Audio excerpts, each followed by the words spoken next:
રામાનંદ સ્વામીના પટ્ટ શિષ્ય ગણાતા રઘુનાથ દાસ કેમ ખતમ થઈ ગયા? ઈર્ષા.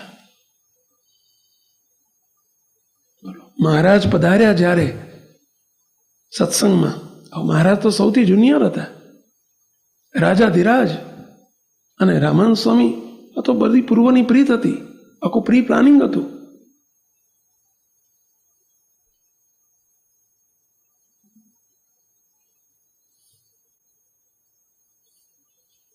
મહારાજે રામાનંદ સ્વામીએ મહારાજને આગળ કર્યા. મહારાજ ઉપર ખૂબ હેત પ્રેમ દાખવતા, ખૂબ નિકટમાં રાખતા. રઘુનાથ દાસથી આ સહન ના થયું. ઈર્ષા. બહુ જ્ઞાની હતા રઘુનાથ દાસ, મહાનિષ્કામી હતા,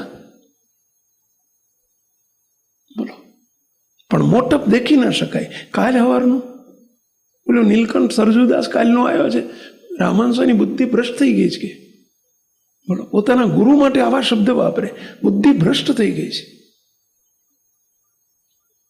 એની આંખે જુએ છે. રામાનંદ સ્વામી એક દિવસ સ્નાન કરવા બેઠેલા ખુલ્લામાં. એ જમાનામાં બાથરૂમને અત્યારની જેમ આવા બંધિયાર બાથરૂમને એવું બધું નહોતું. ખુલ્લા પથ્થર ઉપર શિયાળાનો સમય હતો, સ્વામી સ્નાન કરતા હતા, ઓપન ટુ સ્કાય. જોડે રઘુનાથ દાસ ઉભા હતા. ધોતિયું એ ખીંટી ઉપર લટકાયેલું હતું સ્વામીનું. પીના કપડે સ્વામીએ કહ્યું, નાઈને ઉભા રહ્યા રામાનંદ સ્વામી. રઘુનાથ દાસ પેલું ધોતિયું લાવો ને. રઘુનાથ દાસ ધોતિયાની જોડે ઉભા હતા.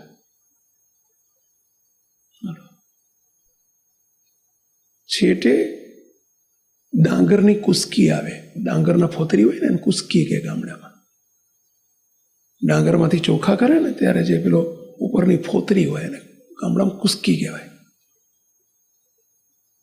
એનો કોથળો પડેલો, બોલો, હલકો હોય વજનમાં, એકદમ ઉપાડી અને લઈને સ્વામી આગળ મૂકી, લ્યો આ ધોતિયું પહેરો, બોલો, પોતાના ગુરુ માટે. સ્વામી કે મૂર્ખ, ત્યાં જઈને તું આ કોથળો લઈ આવે એના કરતા બાજુ ધોતિયું તું આપ્યું હોત તો આપશે તમારો ઓલો નીલકંઠ, બોલાવો એને. ગુરુની સેજા ના રહી. સેજા એટલે મર્યાદા ના રહી.